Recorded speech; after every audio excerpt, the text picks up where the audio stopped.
Bonjour, bien-aimés frères et sœurs, que la grâce et la paix du Seigneur reposent sur chacun d'entre nous. Je crois que chacun s'est bien réveillé parce que la main puissante de Dieu a été avec nous durant toute la nuit jusqu'en ce matin. Et nous voici encore sur la plateforme Pain de Vie et pour notre méditation journalière. Alors, avant de continuer, nous allons rapidement souffler un peu en musique avec le Seigneur Jésus-Christ.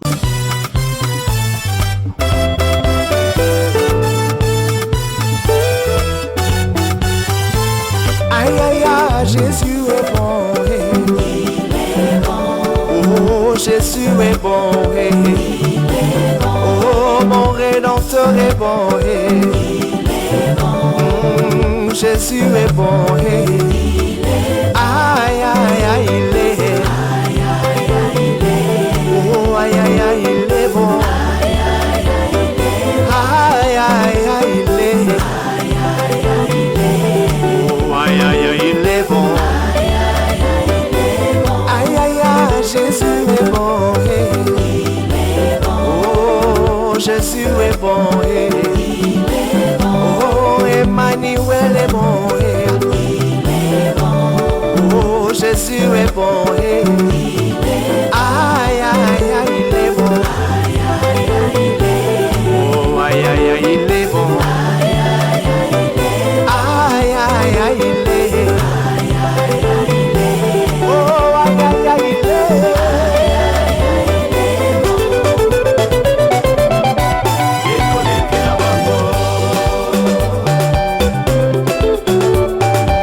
Maboko likolo, betela ye mololo mololo mololo mololo mololo. Yesu asamala, Yesu asabolingo. Ah Yesu asalinga bien. Tu m'as fait du bien Seigneur. Tu m'as fait du bien Jésus. Moi j'ai levé les yeux vers la montagne d'où me viendra le secours. Naina tomboli biso na mabako sika mabiko kumutama. Le secours me vient de l'Éternel qui a fait les cieux et la terre. Aïe aïe aïe aïe. El Shaddai, aïe aïe aïe. Tu m'as fait du bien.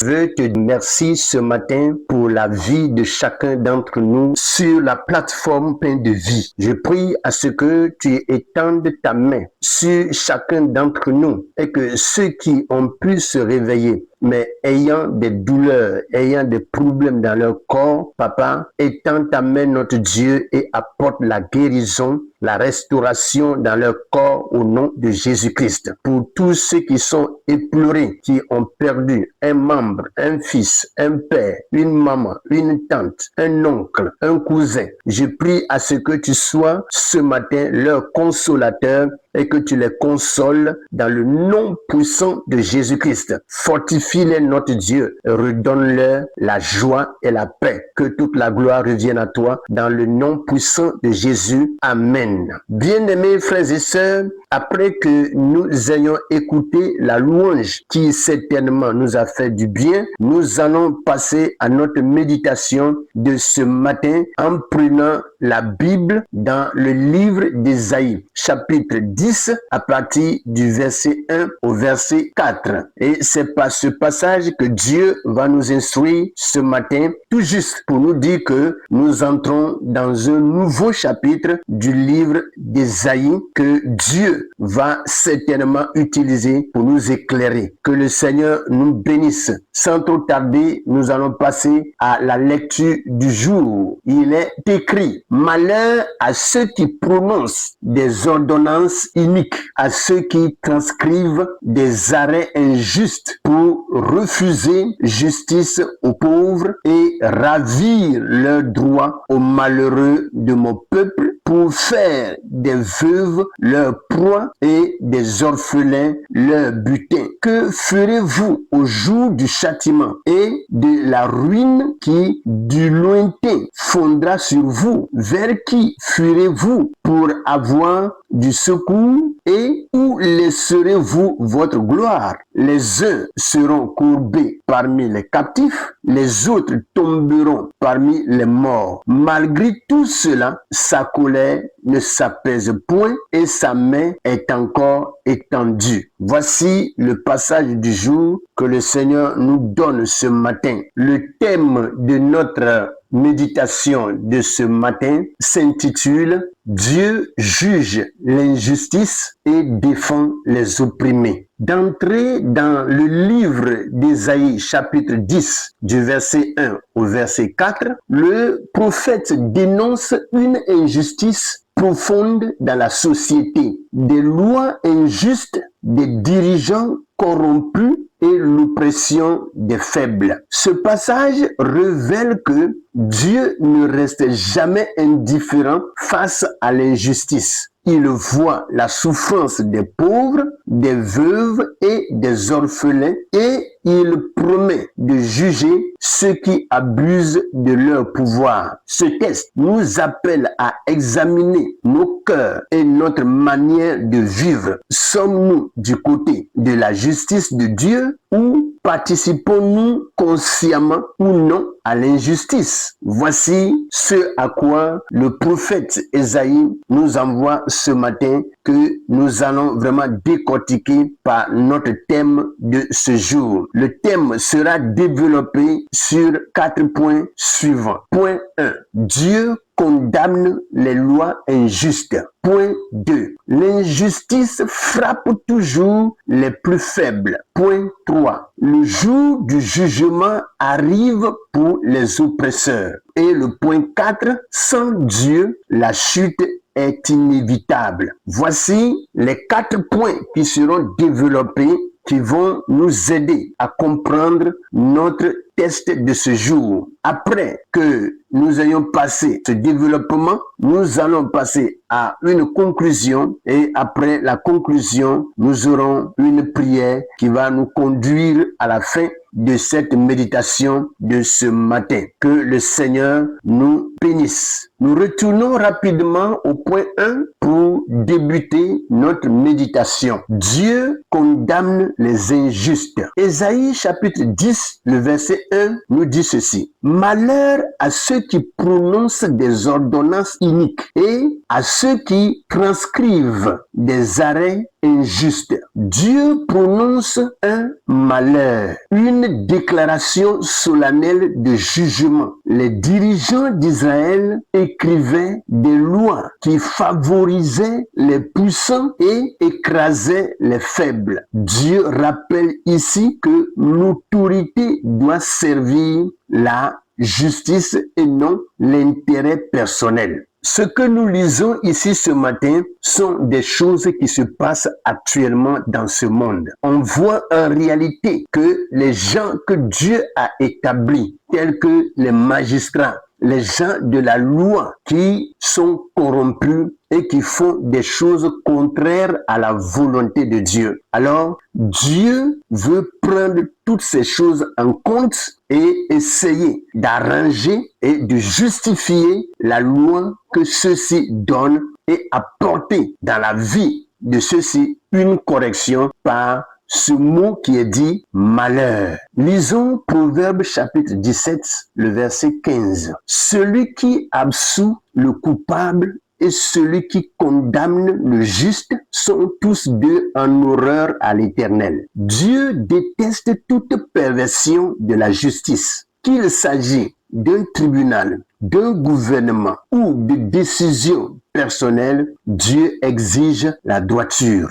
Lisant Proverbe 17, le verset 15, nous voyons clairement que c'est ce qui se passe aujourd'hui dans ce monde, où le coupable est pardonné et celui qui n'est pas coupable est emprisonné. Ce dernier est condamné. Lui qui est l'innocent, il devient coupable et le coupable devient l'innocent. C'est le revers de la vie que Dieu n'a jamais aimé. Tout ce que le Seigneur veut voir ici-bas, c'est la droiture, la justice. Mais chose contraire, c'est l'injustice qui se plante toujours à son nez. Point 2. L'injustice frappe toujours les plus faibles. Selon Ésaïe chapitre 10, le verset 2, afin de refuser justice aux pauvres et de ravir leurs droits aux malheureux de mon peuple pour faire des veuves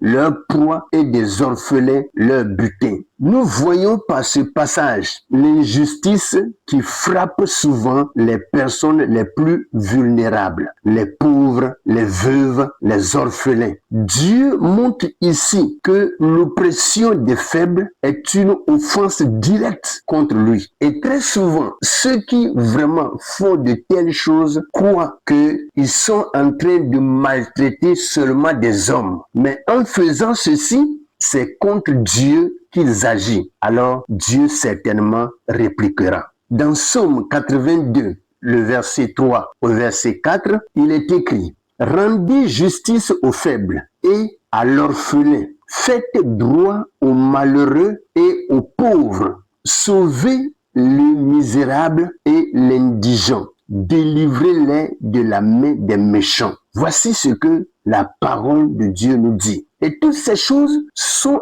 écrites dans la Bible. Et il y a plusieurs qui lisent ces choses. Mais regardez un peu le comportement, le travail des magistrats et des juges, ceux-là qui sont élevés en dignité et qui ont été établis autorité par Dieu sur des nations. Regardons un peu leur travail. Mes frères et sœurs, la volonté de Dieu ici est claire. Protéger ceux qui ne peuvent pas se défendre eux-mêmes. C'est ce que Dieu veut. Vous voyez? Au lieu que ceux-ci soient protégés, ce sont eux qui sont méprisés, ce sont eux qui sont balayés, ce sont eux qui sont des balayures de la rue, chose que Dieu condamne. Point 3. Le jour du jugement arrive pour les oppresseurs. Ésaïe chapitre 10, le verset 3 nous dit ceci. Que ferez-vous au jour du châtiment et de la ruine qui, du lointain,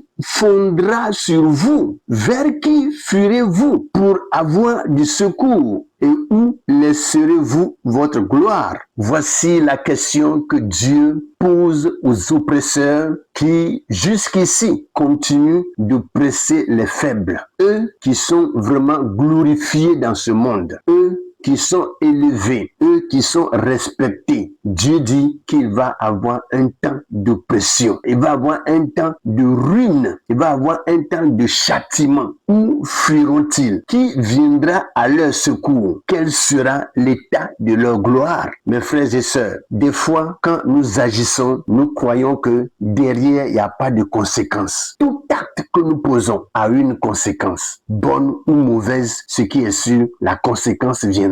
Que le Seigneur nous bénisse. Le prophète annonce un jour où les injustes devront rendre compte à Dieu. Ni la richesse, ni le pouvoir, ni la position sociale ne pourront les sauver. Et c'est pour cela, dans toutes ces choses, si tu es magistrat ou bien tu es juge, il faut faire le travail selon le plan de Dieu. Laisse Dieu contrôler tout ce que tu fais. Remets tout ton travail entre les mains du Seigneur et laisse le Saint-Esprit, l'Esprit de Dieu, te diriger, te guider, afin que tu fasses toutes choses dans la justice et dans la droiture. Et alors là, la protection divine sera ton partage. Lisons Ecclésiaste chapitre 12, le verset 14. Car Dieu amènera toute œuvre en jugement au sujet de tout ce qui est caché, soit bien, soit mal. Mes frères, rien n'échappe au regard de Dieu. Chaque action sera jugée. Cela est vraiment très important. Et c'est pour cela, dans tout ce que nous faisons, sachons poser nos pas. Sachons agir pour que nos actions ne soient pas des actes de condamnation pour nous, mais plutôt des actes qui vont amener le salut dans notre vie. Que le Seigneur nous bénisse. Point 4. Sans Dieu, la chute est inévitable. Lisons Ésaïe 4, le verset 10, qui nous dit ceci. Les uns seront courbés parmi les captifs, les autres tomberont parmi les morts. Malgré tout cela, sa colère ne s'apaise point et sa main est encore étendue. Lorsque l'homme persiste dans l'injustice et refuse de se repentir, les conséquences deviennent inévitables. Dieu est patient, mais il est aussi juste. Lisons Galates chapitre 6, le verset 7. J'ai beaucoup aimé utiliser ce passage parce que c'est un passage très direct. Ne vous y trompez pas, on ne se moque pas de Dieu. Ce qu'un homme aura semé, il le moissonnera aussi. La vie fonctionne selon un principe spirituel. Ce que nous semons finit toujours par porter du fruit. Et c'est pour cela qu'il faut savoir ce que tu sèmes pour que le fruit que tu vas récolter soit un bon fruit. Que le Seigneur nous bénisse. Enfin, le message de ce passage est puissant. Dieu est le défenseur des opprimés et le juge des injustes. Les sociétés peuvent tolérer l'injustice pendant un temps, mais Dieu n'est jamais indifférent. Il appelle chaque croyant à vivre dans la justice, la compassion et la droiture. Ce texte nous pose une question personnelle. Sommes-nous des instruments de justice entre les mains de Dieu? Dieu cherche des hommes et des femmes qui défendent la vérité, protègent les faibles et vivent selon sa justice. Passons à la prière. Seigneur Dieu Tout-Puissant, tu es le Dieu juste qui voit tout et qui connaît les intentions des cœurs. Pardonne-nous chaque fois que nous avons fermé les yeux devant l'injustice ou que nous avons choisi notre intérêt au lieu de la vérité. Seigneur, mets en nous un cœur droit. Apprends-nous à défendre les faibles, à soutenir les opprimés et à marcher dans ta justice. Délivre-nous de l'orgueil, de l'égoïsme et de toute forme d'injustice. Que ta lumière éclaire nos décisions et que nos vies deviennent un témoignage de ta vérité. Établis ta justice dans nos familles, dans nos villes et dans nos nations. Que ta main protège les pauvres, les veuves et les orphelins et que nos vies honorent ton nom chaque jour au nom puissant de Jésus-Christ. Amen. Bien-aimés frères et sœurs, nous voici ainsi à la fin de cette méditation. Je prie à ce que chacun d'entre nous continue de porter les regards sur ce message et de laisser Dieu nous éclairer davantage. Que le Seigneur nous bénisse. Passez une bonne et excellente journée avec le Seigneur Jésus. Amen.